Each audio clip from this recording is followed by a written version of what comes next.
அனைவருக்கும் வணக்கம். காலையில் ப்ரீ மார்க்கெட் அனலைஸில் கொடுத்துருக்க சப்போர்ட் அண்ட் ரெசிஸ்டன்ஸ் என்ன ஒர்க் ஆயிருக்கு அப்படிங்கிறத போஸ்ட் மார்க்கெட் ரிப்போர்ட்டில் பார்க்கலாம்.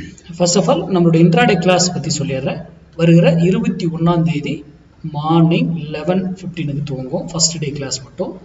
மற்ற கிளாஸ்லாம் அடுத்த மண்டே, டியூஸ்டே, வெனஸ்டே கண்டினியூவாக ஈவினிங் 8 மணிக்கு துவங்கும். ஓகேங்களா? இதுக்கான டீட்டெயில் டாபிக் கேட்டவங்க எல்லாருக்கும் நான் அனுப்பிட்டேன். யாருக்காவது வரலன்னா எனக்கு மெசேஜ் பண்ணுங்கள். சரி, இன்னைக்கு 23,000 நம்ம கொடுத்துருந்த ஸ்ட்ரைக் 400 புட்டு கொடுத்துருக்கோம். அதுக்கு முன்னாடி இன்னைக்கு வெள்ளிக்கிழமை ட்ரேடு.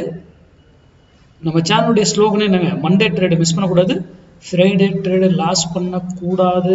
Very very important. ஓகேங்களா? இன்னைக்கு நம்ம கொடுத்துருந்த ஸ்ட்ரைக் 23,400 புட்டு 138 rupees சப்போர்ட் எடுத்தா இறங்குவதற்கும் 138 rupees ரெசன்ஸ் ஆனால் மார்க்கெட் ஏறுவதற்கான வாய்ப்புகள் இருக்குன்னு இங்கே பாருங்க. இந்த லைன் தான் 138 மேலே 138 மேலே இங்கிருந்து ஏன் திரும்பிச்சு? இதுலேயே வீடியோலேயே சொல்லியிருக்கேன். ஒரு வேலையில போயிட்டு திரும்பி ஆகணும். அதே நெக்ஸ்ட் கண்டினியூ ரூல். அது ஒரு ஸ்ட்ரைக் ஒரு இடத்துல போய் திரும்பி ஆகணுங்க.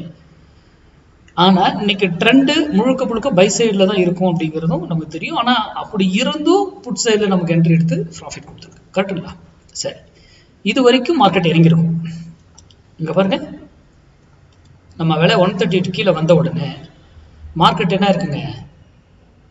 நல்ல ரேலியா இருக்கு அப் சைடு. ஏன்னா விலை இது வரைக்கும் போய் பாருங்க, மார்க்கெட் அரைச்சிருப்பாங்க, பிரீமியம் கொடுத்துருக்க மாட்டாங்க. ஆனா இவர் இந்த இடத்த விட்டு 138 கீழே வந்த உடனே மார்க்கெட் பறந்துருக்கும்.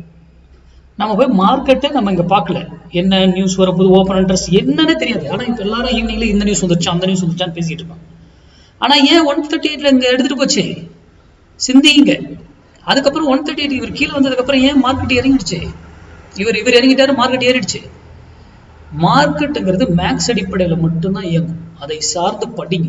உங்க பகுதி எங்க நம்ம கிட்ட வரணும். நீங்க உங்க பகுதியில் தெரிஞ்சவங்க சொல்லி கொடுத்தாலும் நீங்க ஓனா ப்ராக்டிஸ் பண்ணுங்க. மேக்ஸ் சார்ந்து படிங்க தயவு செய்து. மார்க்கெட் சப்போர்ட் அண்ட் ரெசிஸ்டன்ஸ்லாம் வச்சு ஆப்ஷன் பையிங் பண்ணாதீங்க தயவு செய்து. அடுத்த வீடியோவில் சந்திப்போம். நன்றி, வணக்கம், வாழ்வளமுடன்.